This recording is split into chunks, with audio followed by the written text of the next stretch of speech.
아멘. 지금 사도 바울이 사역을 하고 있는 에베소는 로마, 알렉산드리아, 그리고 수리아의 안디옥과 더불어 로마 제국의 큰 네 개의 도시 가운데 하나였습니다. 큰 항구 도시로 바울 당시 인구가 아주 많은 아주 대도시였습니다. 세계의 큰 도로를 통해서 화물 유통의 요충지가 되었습니다.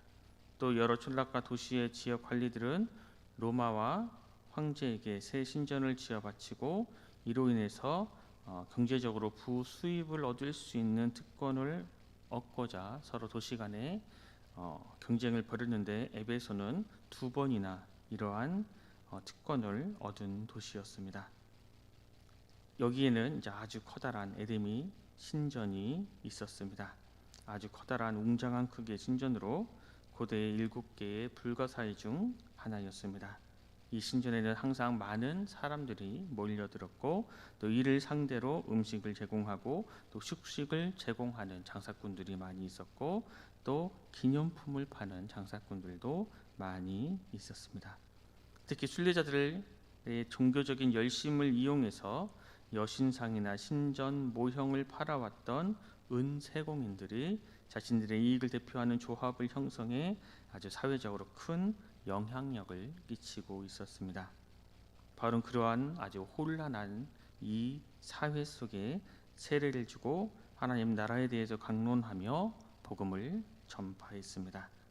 그가 전한 이 복음은, 그가 전한 하나님의 나라는 생각이나 느낌, 피상적인 것으로 끝나지 않고 19장 11절에 보면 놀라운 능력을 나타냅니다. 사람들은 그 능력을 보고 들으며 두려워했습니다. 그리고 죄를 자복하고 마술책을 불태웠습니다. 그래서 어제 본문이었던 20절 그 마지막에 보면 주의 말씀이 힘이 있어 흥왕하여 세력을 얻으니라 라고 마무리를 졌습니다. 그리고 오늘 우리가 묵상하는 21절부터 41절까지는 이 일이 있은 후에 라고 시작하면서 세력과 세력이 충돌하는 장면을 그리고 있습니다. 오늘 보면 21절 말씀을 제가 읽겠습니다. 이 일이 있은 후에 바울이 마게도냐와 아가야를 거쳐 예루살렘에 가기로 작정하여 이르되 내가 거기 갔다가 후에 로마도 보아야 하리라 하고, 마게도냐와 그 아가야에는 바울이 2차 전도 여행 중에 세웠던 교회들이 있었습니다. 빌립보 교회, 데살로니가 교회, 베레아 교회가 있었고 또 아테네 교회, 고린도 교회가 있었습니다. 자신이 복음을 전하고 세웠던 그 교회를 다시 찾아가 거기 상황들을 살피고 또 예루살렘 교회에 기부할 것을 독려하기로 결심합니다. 그리고 마지막 최종적으로는 이제 로마도 보아야 하리라 라고 이야기합니다. 이것을 직역하면 내가 반드시 로마도 보아야만 하리라는 문장입니다. 바울에게는 자신의 안위보다, 자신의 평안보다 땅끝까지 복음을 전하여 이르러야 한다는 우리 예수 그리스도의 명령, 그것의 수행 여부가 중요했습니다.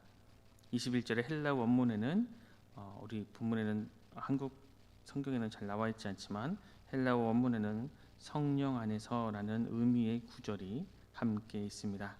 이 결심이 그냥 내가 열심히 하기 위해서, 내가 스스로 사역을 열심히 하기 위함이 아니라 바로 성령의 감동으로부터 이루어진 것임을 잘 설명하고 있습니다. 그는 사역이 성공했다고 해서 안주하지 않았습니다. 든든한 세력이 되었지만 이를 등에 업고 자기의 평안을 구하지 않았습니다. 다시 외롭고 위험한 여정을 떠나려고 준비하고 있습니다.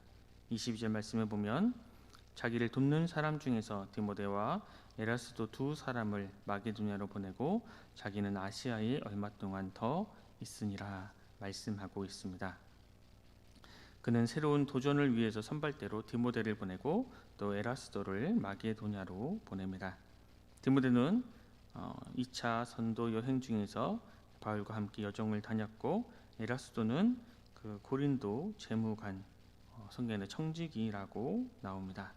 2차 전도 여행을 하던 바울과 만나서 복음을 영접했고 또 3차 전도 여행을 시작하는 바울이 이제 에베소에 오랫동안 머물고 있자 그를 돕기 위해 찾아와 합류했다가 디모데와 함께 마게도냐로 이동하게 되었습니다. 바로 그 시기에 은세공인 조합장이었던 데메드리오는 바울과 그 세력으로 인해서 경제적인 위기를 맞았습니다. 24절에 보면 그는 적지 않는 벌이를 하게 했다. 그리고 25절에 우리의 풍족한 생활이라고 스스로를 표현하고 있습니다. 그래서 자신의 정체성, 삶의 방향을 이야기합니다. 바울이 그 손수건이나 앞치마를 가져와 얹기만 해도 병이 낫고 악기가 떠났지만 그들은 두려워하지 않았습니다. 돈을 지키기 위해서라면 자신들이 누리던 이 부귀를, 이 풍족한 생활을 지키기 위해서라면 그 누구라도 싸워 이기려 했습니다. 그들은 하나님 말씀에 그 능력에 순복하고 순종하고 엎드린 것이 아니라 생업, 이 영업을 지키는 것을 최우선으로 삼았습니다. 27절에 보면 큰 여신 아데미의 신전도 무시당하게 되고 온 아시아와 천하가 위하는 그의 위엄도 떨어질까 하노라 라고 하면서 아주 듣기에 좋은 멋진 명분을 이야기하지만 결국 그들이 이렇게 바울의 일행에 그 복음에 저항한 것은 바로 돈 때문이었음을, 그들의 풍족한 생활 때문이었음을 우리는 기억해야 합니다. 바울이 전했던 메시지 중에서 그들에게 아주 큰 위협이 됐던 것은 어떻게 구원을 받아야 할 것인가, 메시아가 너희 죄 때문에 죽었다가 아닌 하나님은 한 분이시다 라는 것이었습니다. 오늘날 우리에게도 사회는 또 이야기합니다. 하나님만 중요한 것이 아니라 하나님도 중요하다라고 우리에게 이야기합니다. 거창하고 아주 화려한 명분이 우리를 속이고 우리를 설득하려 하지만 그 속에 적지 않은 벌이, 풍족한 생활, 이 생업, 이 영업을 지켜야 한다는 아주 개인적인 욕망이 들어있다면 우리는 반드시 거기에 저항해야 합니다. 욕망은 사람들을 아주 끌어오르게 합니다. 그들은 분노라는 감정을 삶에 가득 채우고 아주 열정적으로 쏟아내며 이렇게 소리쳤습니다. 에베소 사람의 아데미 여신은 위대하다라며 이 말을 2시간 정도 외칩니다. 사람들의 외침으로 아주 요란스럽습니다. 그리고 바울의 동역자였던 마게도냐 사람 가이오와 아리스다고를 붙들어 연극장으로 달려갑니다. 감정의 고향, 큰 소리로 요란스러워지는 아주 큰 파급력, 실행력, 추진력이 보입니다. 하지만 그들에게는 진리가 없습니다. 바울은 들어가 그 문제를 해결하고 싶었지만 동역자들에 의해서 멈췄습니다. 얼핏 무력하게 주저앉은 것 같았지만 그는 진리의 편이었습니다. 우리가 가정이나 교회에서 어떤 가치를 추구하고 있는지 또는 어떤 현상을 기준으로 삶을 평가하고 있는지 돌아보아야 합니다. 우리가 내세우는 진리, 우리가 내세우는 명분이 그에 걸맞는 방법으로 실행되고 있는지 우리는 살펴보아야 합니다. 본문은 이 속에서 수많은 사람들의 외침이 일어날 때에 그것을 이기려고 억지로 목에 핏대를 쓸 필요가 없다고 말씀합니다. 성난군주는 우리의 말, 진리의 말을 들을 여지가 있지 않기 때문입니다. 또 그들 또한 결국 자신 스스로 온 것이 아니라 누군가에게 성동당한 사람들이었기 때문입니다. 바울의 세력들을 제거하려 했던 사람들은 이제 유대인을 향한 편견에 사로잡힌 군중에 의해서 위협받기 시작합니다. 편견과 혐오로 진리를 배격하는 사람들은 결국 자신 또한 편견과 혐오의 대상으로 전락하게 되는 것을 오늘 말씀을 통해 알 수 있습니다. 선동에 주도한 사람들은 이제 위기감을 느끼고 언변이 뛰어난 알렉산더라는 사람을 앞세워 이야기하려 했지만 그 이야기 또한 성난 궁중의 외침에 묻히고 맙니다.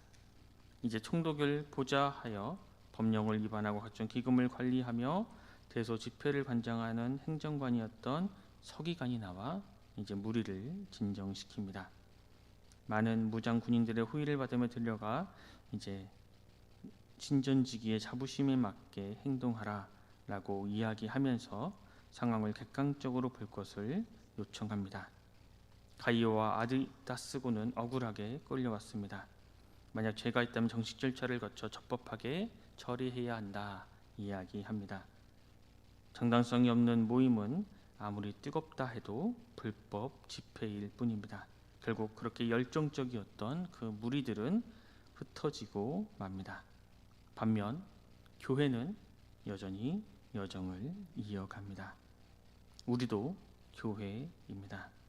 교회란 큰 세력이 되었다 할지라도 복음을 위해 거침없이 그 모든 것들을 내려놓고 여정을 이어가는 사람들입니다. 지도자는 동료를 위해 사지로 뛰어들려 합니다. 동료들은 그러한 지도자를 말리고 권하는 모습이 아주 자연스러운 곳이 교회입니다. 성동과 데메드리오를 앞세워 자기 이익을 지키는 조합이 아닙니다. 거창하고 화려한 명분으로 시작했지만 편견과 혐오와 배제라는 칼을 휘두르는 폭력 집단도 아닙니다. 교회는 자신들이 왜 소리치고 분노하는지도 모르면서 뜨거움을 이어가는 요란한 무리도 아닙니다. 디모데와 에라스도처럼 선발대가 되어서 먼저 그 여정을 시작할 수도 있고, 가이오와 아리스다고처럼 억울하게 붙잡혀 위협받을 수도 있고, 또 바울처럼 무력감을 느끼며 멈춰 설 수도 있고, 또 아무런 도움도 줄 수 없어 말리는 것만 할 수 있습니다. 여러 상황에서 여러 모습으로 살아가지만 그 속에 하나님의 나라가 있고, 그 속에 복음이 있고, 그 속에 주님이 주신 사명이 있다면 그것이 곧 교회입니다. 그렇게 바울과 그 동료들은 자신들이 상상하지 못했던 방식으로 이제 로마를 향한 여정을 다시금 시작합니다. 우리가 믿는 하나님, 우리 아버지 되시는 하나님은 선하십니다. 자신의 길을 건넌 이를 반드시 인도하십니다. 이제 바울의 여정 가운데 선하신 하나님의 계획으로 바울을 인도하실 것입니다. 그 바울을 인도하셨던 하나님, 그 선하신 하나님께서 우리도 인도해 주십니다. 우리를 향해 복음을 증거하라. 우리를 향해 이 세상의 빛과 소금으로 살아가야 한다. 우리를 향해 교회로 살아가야 한다. 초청하고 계십니다. 참으로 험하고 악한 세상을 살아가고 있는 이때에 하나님을 신뢰하고 하나님의 말씀에 순종하며 뜨거운 복음을 들고 우리 앞에 놓여져 있는 고난과 고통, 그 힘듦을 직면해 주님이 주시는 그 능력으로 견디고 이 시대와 이 사회 속에 하나님의 살아계심을, 하나님의 선하심을, 놀라운 복음을 전하는 우리 모두가 되기를 간절히 소망합니다. 기도하겠습니다.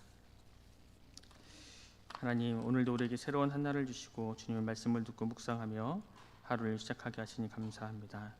주님, 그 세력이 흥황했음에도 복음을 위해 그거의 그 모든 것을 다 버리고 새로운 여정을 준비하는 바울을 바라봅니다. 또 함께하기 위해 먼저 가고 또 끌려가며 말리며 또 옆에서 또 묵묵히 그 자리를 지키는 동역자들을 또 우리 말씀을 통해 바라봅니다.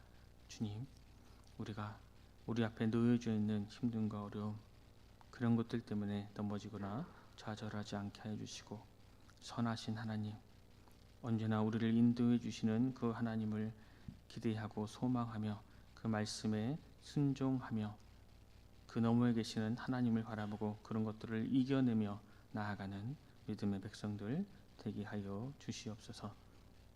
이 세상에 휩쓸려 이리저리 왔다 갔다 하는 것이 아니라 우리를 인도하시는 하나님을 기대하며 하나님을 소망하며 하나님이 과연 우리에게 무엇을 원하고 무엇을 바라시는지 세밀하게 하나님의 음성에 귀 기울이며 이 세상에서 빛과 소금으로 살아가는 주의 백성들 되게 하여 주시옵소서. 그래서 우리의 그러한 삶을 통해 하나님의 살아계심을 증거하며 우리의 삶을 통해 복음을 증거하는 또 또한 믿음의 백성들 되게 하여 주시옵소서. 언제나 우리의 힘이 되어 주시고 언제나 우리와 함께 하여 주시는 살아계신 우리 주 예수 그리스도의 이름으로 간절히 기도드립니다. 아멘.